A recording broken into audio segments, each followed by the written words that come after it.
On termine les amis, on termine avec Philippe Moati, économiste et cofondateur de l'Obsoco, Observatoire... Société et consommation. Société et communication. Non, et consommation. Et consommation. La communication, c'est nous. Voilà, c'est ce qu'on va faire. C'est ce qu'on va faire maintenant, Philippe. Philippe qui a écrit une tribune, ça devait être dans les Échos, je crois. Dans le Philippe. Monde. Dans le Monde. Le Monde, en lettres gothiques. Autour de l'affaire Carrefour. Vous allez dire, quoi, encore l'affaire Carrefour? Oui, les amis, puis c'est peut-être pas la dernière fois même qu'on en parlera de l'affaire Carrefour, parce qu'elle me passionne, l'affaire Carrefour. Et Philippe Moati, donc, qui évidemment connaît très très bien l'univers du retail, l'univers de la grande distribution, etc. et tout, commence par être très très gentil avec le ministre de l'économie. Je me suis demandé, quand j'ai lu ça, Philippe, si vous le pensiez sincèrement. Vous dites, soit c'est un calcul politicien, voilà, hein, d'interdire aux Canadiens Couche-Tard de racheter Carrefour, soit un sursaut stratégique de la part de Bercy pour être présent dans l'économie des plateformes. Ouais. Je ne sais pas si Bruno Le Maire il a lu cette phrase, j'espère, mais à mon avis, elle est encadrée au-dessus de son lit, tu vois. Il y a un mec quelque part qui pense que Bercy peut faire un sursaut pour être présent dans l'économie des plateformes. Il y a un tout petit peu d'ironie, hein, ça n'a sans doute pas échappé aux lecteurs, mais effectivement, on peut espérer qu'il y ait une prise de conscience à l'échelle du gouvernement de l'enjeu qu'il y a à faire émerger des champions dans la... Alors vas-y, parce que moi j'ai défoncé cette décision. Toi, tu sembles finalement y trouver un certain mérite, donc je veux t'écouter. Voilà. D'abord, effectivement, ça va dans le sens du poil de l'opinion. Je crois qu'il ne faut pas se voiler la face, et je pense même que c'est la principale motivation. Là, on a beaucoup parlé du monde d'après la pandémie. Nous, on fait des enquêtes au fil de l'eau. Hein. Depuis le premier jour du confinement, on n'arrête pas de sonder les Français en qualitatif, en quantitatif. Et en fait, cette crise a accéléré certaines choses, consolidé d'autres, mais elle n'a rien fait d'émerger de complètement nouveau. Ce qui a vraiment percé, qui était déjà là, mais qui s'est intensifié, c'est un souci souverainiste, identitaire, quoi. En quelque sorte, une logique de fermeture, de repli sur soi, à toutes les échelles. On a vu le terme de souveraineté, de réindustrialisation, de relocalisation pointé en tête du débat public. Et les Français sont très, très chatouilleux actuellement sur cette question-là. Tout à fait. Donc on imagine mal Carrefour, quand même, bleu-blanc-rouge. Hein, et premier employeur de France. Premier employeur de France. Et c'est pas n'importe lequel, c'est celui avec lequel on a un contact quotidien, qui est partout dans nos villes, quoi. On n'a pas ce rapport avec beaucoup d'entreprises du CAC 40. Hein.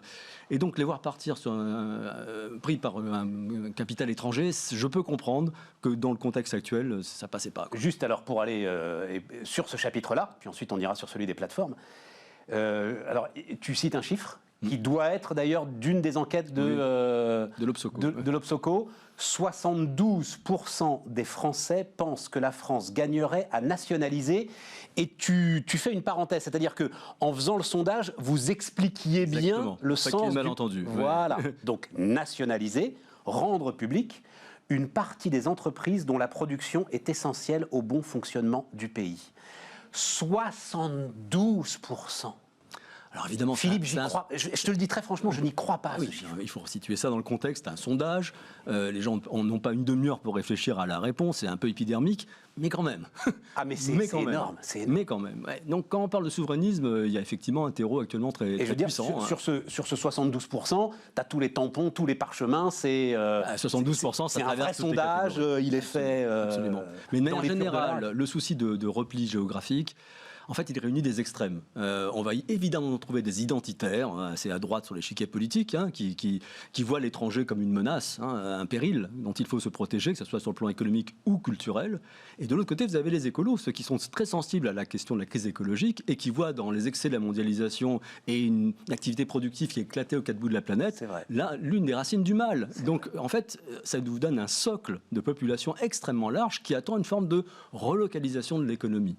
Voilà. Et de retrouver la maîtrise de notre économie par rapport à une mondialisation qui nous en a fait perdre cette maîtrise, incontestablement. J'écrivais parce que je me suis permis d'en faire un tweet de ton chiffre tellement il m'a saisi, Philippe, et je disais, les amis, enfin si vous êtes dans l'environnement Bismarck, qui est le nôtre, qui est plutôt effectivement international, ouvert, libéral, je crois qu'il va falloir éteindre la télé si on veut survivre à la campagne. Vous ne vivez pas dans le même monde, non, mais c'est très clair. Il va falloir éteindre la télé si on veut survivre à la campagne présidentielle, non Philippe? Peut-être, mais je crois que ça... Parce que 72%, ça veut dire que tous les acteurs politiques vont aller sur le terrain de la défense, bien entendu, du nationalisme. C'est quasiment le seul point qui peut réunir un socle solide, et encore une fois, qui va draguer un peu de tous les côtés, quoi. Ça a déjà commencé, vous avez vu remonter la figure de Arnaud Montebourg, qui était un peu le champion de la démondialisation. Ça peut menacer Emmanuel... Enfin, pardon d'aller sur ce terrain-là, mais ça peut menacer Emmanuel Macron, ça, quand même, parce qu'il est plutôt l'image... Oui, Emmanuel Macron, c'était la mondialisation heureuse, c'était la Startup Nation. Exactement. Nous avons réalisé l'année dernière une étude sur les utopies. À quelle société idéale les Français rêvent-ils? Et on avait testé 3 grands modèles de société, dont, en gros, la Startup Nation, quoi, l'utopie californienne, quoi, hein, on avait appelé ça l'utopie technolibérale. C'est celle dont les Français veulent le moins, alors que massivement, majoritairement, ils adhéraient à une société écologique. Et oui, donc il y a un petit décalage entre... L'utopie technolibérale, ça nous plaît bien, nous. Oui, non, mais ça va, nous on sait qu'on restera une niche. Non, mais ça veut dire que, sérieusement, politiquement, il va falloir qu'Emmanuel Macron gomme cet aspect de son personnage. Absolument. Il a commencé à le faire. Tranquillement, mais il va falloir en rajouter une petite cuillerée, disons.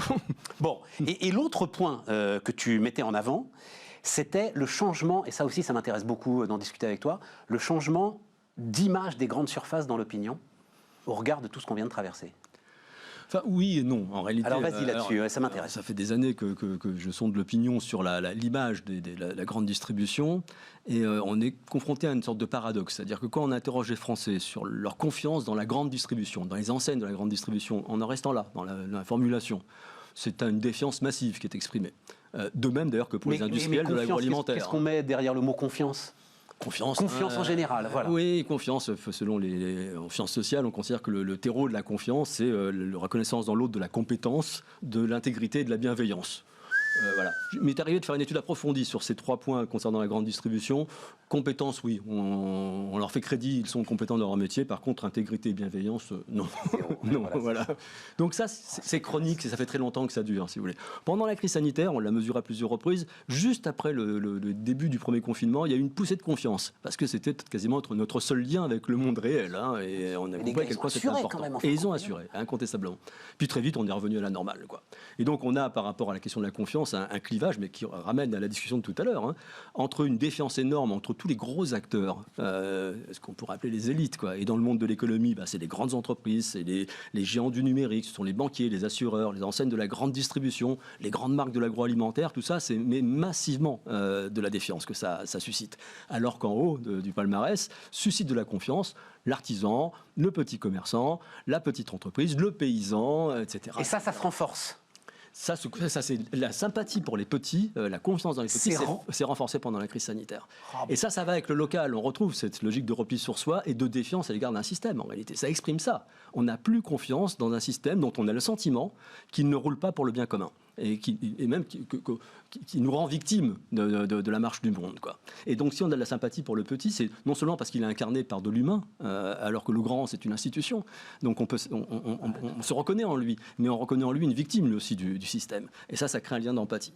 Donc, il y a quand même un terreau très inquiétant dans la société française actuellement. Même quand les gars se sont mis en 4 pour qu'il y ait du fromage râpé dans les rayons, quoi. Oui, mais on a plutôt reconnu le rôle du personnel, des caissiers et des caissières, bien plus que celui des premiers patrons. Corvées. Formidable trouvaille, cette mais non, mais en même temps, c'était quoi tes 3 éléments? La compétence, l'intégrité, la bienveillance. Et la bienveillance. En fait, ça colle. C'est-à-dire que comme ils sont compétents, oui, ils vont pouvoir se mettre en 4, et derrière, ils vont s'en foutre plein les fouilles parce qu'ils sont ni intègres ni bienveillants. Absolument. On a même noté dans nos enquêtes qualitatives que ça créait, aux yeux du public, une sorte de dette. La grande distribution a profité quelque part de la crise. Effectivement, ses chiffres d'affaires ont été boostés incontestablement. Incontestablement. Et donc, elle est en dette à l'égard de son personnel d'abord. Ça, ils en sont conscients, Philippe. Ouais, je sais, mais il y a un décalage entre ce que font les acteurs et la perception qu'en a le public. Et là, le fossé est très grand. Ils en sont conscients, mais vu effectivement... À l'arrivée, tu n'as quand même que 2% de marge. Je sais bien. À l'arrivée. Ce qui n'est pas du tout la perception, effectivement, du public. Donc, on a déjà testé ça dans une enquête. La question était formulée de la manière suivante. D'après vous, sur un caddie d'une valeur de 100 €, une fois que la grande surface a tout payé, et on énonçait ses fournisseurs, son personnel, ses frais d'électricité, ses loyers, etc., combien reste-t-il de bénéfices nets ? Donc effectivement, la bonne réponse, c'est 2 à 3 €, donc 2 à 3% de taux de marge net. La réponse moyenne qu'on obtient, c'est 32%. 32 €. Voilà. Donc évidemment, et après on pose la question de savoir si les marges de la grande distribution sont justes, fair. Ah non, elles ne sont pas justes, évidemment. Tout à fait. Non, c'est super intéressant parce que, alors, ça pour le coup, je ne sais pas s'ils en ont conscience. C'est-à-dire, beaucoup d'entre eux se disent, et alors peut-être un mot sur l'industrie agroalimentaire aussi, se disent, on a un levier, là, on a une chance historique pour essayer de se réconcilier avec la population, etc. et tout. Je t'entends et je dis, les mecs, n'y pensez même pas, quoi. Oui, alors. Et l'industrie agroalimentaire. Je voudrais juste nuancer un tout petit peu cette défense à l'égard de la grande distribution, parce que quand on resserre un peu la focale et qu'on ne parle pas de la grande distribution, qu'on parle par exemple de Carrefour ou d'Intermarché, c'est mieux. Ah, ouais. Et quand on parle de son magasin Carrefour ou de son magasin Intermarché ou Leclerc, hein, bah c'est encore mieux. Et on bascule plutôt dans la confiance. Là. Et est-ce qu'il y a entre justement les indépendants, mais les gens ne le savent pas ça, entre les Intermarchés, Leclerc, Système U et Carrefour Auchan? Non. Après, ça reflète l'image qu'on a de la compétitivité de l'enseigne. Ouais. Et à ce moment, il y a un petit bonus pour les indépendants par rapport aux intégrés, mais ça ne résulte pas de la gouvernance. Et dernier point, j'en profite, pardon hein, Philippe, mais quand on marie les deux là, parce qu'à un moment, c'est vrai que dans le débat sur Couche-Tard, on va revenir sur Couche-Tard, on s'est dit, non mais Bruno Le Maire, il est gentil, mais Lidl, il a fait le job, ils sont allemands, ils ont fait le job. Est-ce que là, les Français font une différence? Pas du tout. Aucune. Pas du tout. Non, mais pas du tout. Non, mais c'est compliqué. Avoue que c'est compliqué quand même de gérer l'ensemble de ces histoires-là. Hein. Prendre des décisions politiques en ce moment. On est démocrate. C'est ça. On est patriotique, on est souverainiste, mais on va faire les courses chez Lidl, quoi. Ouais, absolument. C'est l'enseigne qui progresse le plus depuis plusieurs années.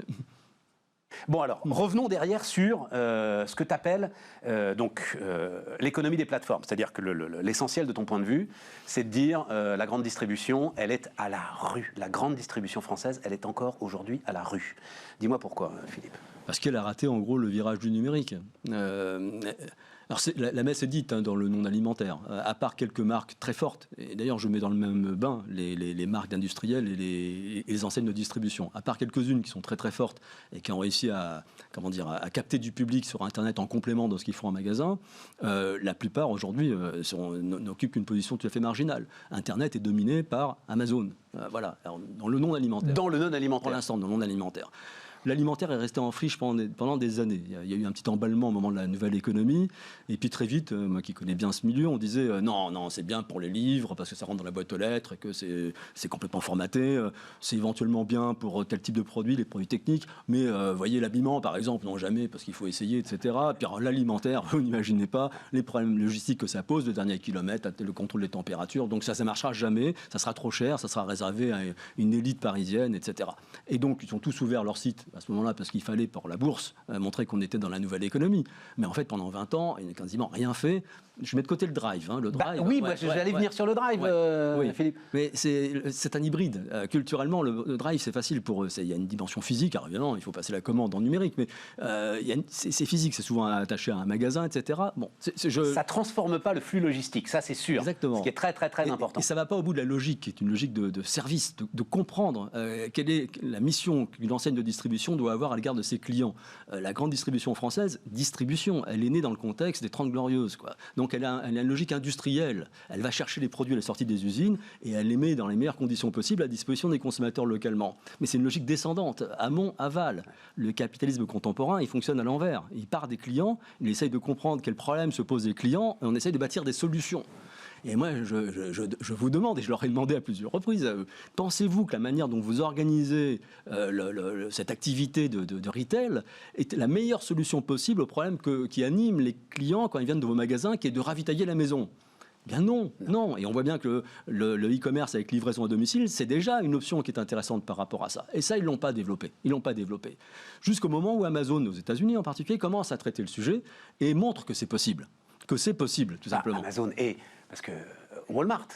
C'est-à-dire, pendant que vous vous félicitez des succès de votre drive, eux, ils inventent une serrure connectée qui fait que le gars, il va mettre les courses dans le réfrigérateur, quand même, le gars de Walmart. Hein. C'est-à-dire que Walmart a compris la menace, très vite. Premier distributeur du monde, hein, les amis, 500 milliards d'euros de chiffre d'affaires, je crois que c'est ça à peu près. Possiblement dépassé en 2021 par Amazon, ça sera intéressant. Voilà, en tout cas, non, mais juste pour donner une ordre de grandeur, c'est toujours très important. 500 milliards d'euros, l'ensemble Couche-Tard Carrefour aurait fait un peu plus de 100 milliards d'euros à peine. Voilà. Tout petit, c'est tout petit.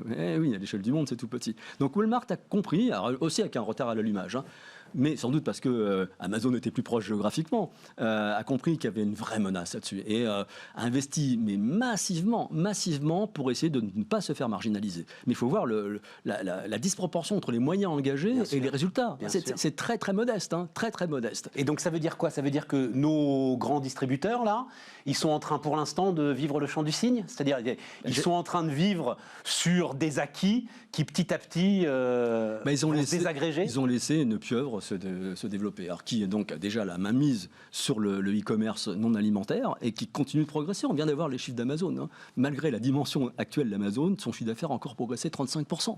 35% sur une base qui s'était déjà accrue à peu près la même base. C'est complètement dingue. C'est absolument monstrueux. Mais donc des ils moyens ont acheté d'investissement. une grande chaîne qui s'appelle Whole Foods. Voilà. Visiblement, Rodolphe Bonas, que je recevais, qui a été voir un petit peu. Pour l'instant, ils n'en ont rien fait. Voilà, il n'y a pas la patte d'Amazon autour de Whole Foods. C'est parce qu'ils ont récupéré quelque chose d'existant. En parallèle, ils sont en train de créer leur réseau d'épicerie. J'ai cru comprendre qu'ils s'apprêtaient à l'étendre beaucoup plus vite en passant à la franchise, une formule de tout à fait. Bref, donc, ils vont dans le physique. Voilà, ils y vont. Ils vont dans le physique. Donc l'idée de se dire, bon, à la limite, on a perdu la bataille de l'Internet, mais c'est pas grave, on gagnera la bataille du physique et pendant longtemps, de toute façon, le physique pèsera plus lourd que l'Internet. Je crois que c'est fini, ça. Amazon nous montre que ce qui l'intéresse, c'est de maîtriser les marchés de consommation. Et en réalité, bien plus que les marchés de consommation, mais ce qui nous préoccupe ici, c'est les marchés de consommation, quoi. Et il y a une menace terrible. On a pris du retard. Je pense qu'il est impossible aujourd'hui pour nos distributeurs pris un à un de contrer Amazon dans ce positionnement de généraliste. C'est absolument impossible, c'est trop tard. Le seul sursaut qu'on pourrait avoir, c'est une sorte d'union sacrée de grands distributeurs à l'échelle européenne. Qui réunissent des moyens, mais j'y crois pas d'abord parce que c'est des frères ennemis, oui, c'est ça, que ça sera anticoncurrentiel. Tout ce que tu me dis me fait dire, mais bon Dieu, parce que, alors peut-être que c'est pas à la hauteur, mais enfin ils étaient quand même prêts à mettre 3 milliards par an sur la table, Couche-Tard, justement pour essayer d'avancer dans le plan de modernisation. Ouais. Ça aurait été, à mon avis, beaucoup plus efficace et beaucoup plus rapide que cette alliance des grands distributeurs européens. Je n'y crois pas un instant. Je pense qu'il y a la deuxième option qui est possible, et c'est celle-là que je me disais peut-être que c'est ça que le gouvernement a dans l'esprit lorsqu'il met son veto, pour garder Carrefour comme un acteur avec lequel on pourrait compter pour mettre en place une politique. C'est de bâtir des plateformes locales. On l'a vu pendant la crise sanitaire, pendant le confinement, un tas d'initiatives qui réunissaient quelquefois la grande distribution et des petits commerçants de quartier, qui se sont montés sur les territoires et qui ont été une sorte de parade, qui ont rencontré un vrai succès, parce que ça rencontre en plus ce désir de local de la part des consommateurs et des citoyens. Donc il y a une opportunité, je pense, mais il faut la saisir très très vite. Ça s'appelle Système U, ce que tu décris. Non, c'est beaucoup plus ambitieux que ça. Je pense qu'il faut une union sacrée de ceux qui ont les compétences requises à haut niveau, parce qu'on a bricolé là pendant le confinement, à haut niveau, c'est-à-dire la Poste, d'autres logisticiens, des spécialistes de la data, du marketing, des boîtes de télécom, des gros acteurs de l'économie française qu'on réunit avec des distributeurs et on réunit des compétences pour être capable d'implanter sur les territoires des plateformes locales qui font de l'alimentaire, du non-alimentaire, des services, de la vie démocratique locale, etc. Voilà, c'est peut-être un rêve, mais c'est un projet qui a une chance d'aboutir, parce que Amazon est trop gros pour attaquer le marché comme ça. Il le fera, hein, mais il ne l'a pas encore fait. Donc on a une chance peut-être d'arriver à tirer notre épingle du jeu. Non. Un peu fumé quand t'as inventé ton truc là, de non, je crois union pas. Sacrée de l'ensemble des gros acteurs. Les grands acteurs ensemble, je crois pas. Dans un monde idéal, là, la Poste, Géodis, machin, etc., qui viendraient. Quand on regarde ce qu'on a fait durant les belles heures des 30 Glorieuses avec le plan, ça correspondait à ça, des grands projets nationaux où l'État fait le rôle de rapprocheur, de marieur. On combine les choses dans un cadre. On est au bout, on se reparlera. Ouais. Tu ne peux pas me dire d'un côté le capitalisme a changé. Il part de l'individu pour remonter et me dire que l'État aujourd'hui peut encore planifier et peut encore avoir... Impulser, favoriser, inciter. Tout va trop vite pour lui, Philippe. C'est possible. C'était passionnant. Philippe Moati, donc l'Obsoco, qui était notre invité sur Bismart. Demain, Aurélie Planex, et nous, on se retrouve lundi.